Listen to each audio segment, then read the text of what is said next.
नम नमस्कार। Dogri kitchen plus में आपका हार्दिक स्वागत है। आज मैं बनाने जा रही हूँ आलू के पकोड़े। ये मैं आलू को अच्छे से छील के स्लाइस की तरह कट कर लिया है, एक दो पानी के साथ धो लिया, फिर पानी डाल दिया है। ये मैंने बेसन लिया है, बेसन को अच्छे से छान लिया है। ये मैंने हल्दी ली है, नमक लिया है, अजवाइन ली है, चिली फ्लेक्स लिए है, जीरा लिया है, लाल मिर्च ली है। चलिए अब हम इसका बेसन का घोल बनाना तैयार करते हैं। अब मैं इसमें डाल रही हूँ नमक, टेस्ट के अकॉर्डिंग नमक डाल रही हूँ, लाल मिर्ची डाल रही हूँ ताकि हमारे पकोड़े थोड़े रेडिश कलर आए।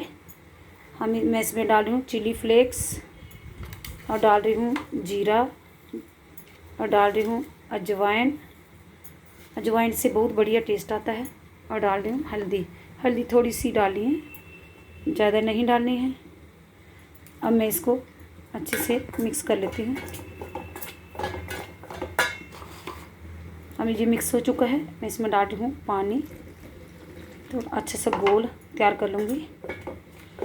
इसको साथ साथ फेंटते रहना है, नहीं तो इसमें लम्स बन जाएंगे।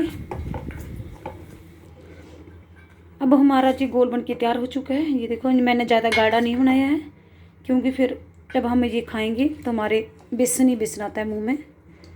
अब मैं इसमें डाल रही हूँ आलू जो मैंने स्लाइस की तरह कट कर लिए थे। अब इसको अच्छे से मिक्स कर लूँगी। मैंने अपनी कढ़ाई पहले से गैस पे रख दी थी, ऑयल रख दिया था गर्म होने के लिए, और ये मेरा ऑयल गर्म हो चुका है। अब मैं इसमें डाल रही हूँ आलू के पकोड़े। फ्राई होने के लिए डाल देती हूँ। पतला पे इसलिए गोल बनाया था मैंने, बहुत ही बढ़िया फ्लेवर आता है। ज़्यादा गाढ़ा हो तो सिर्फ बेसन ही बेसन मुंह में आता है, फिर इतना टेस्ट नहीं आता।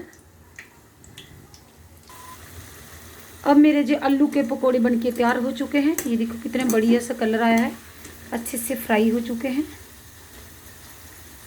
देखो मैं पूरा तेल निकाल देती हूँ। पहले इसको प्लेट में डाल देती हूँ। बहुत ही बढ़िया फ्राई हुए हैं, बहुत ही बढ़िया कलर आया है। मेरे आलू के पकोड़े बनके तैयार हो चुके हैं। ये देखो कितने क्रिस्पी बने हैं, बहुत ही बढ़िया बने हैं। ये सर्दी का मौसम था, आज मैंने सोचा बना लेती हूँ। कभी कभी अनहेल्दी भी खाना चाहिए, है ना। ऑयल भी खाना चाहिए कभी कभी। Please like, comment and subscribe my channel. Thank you.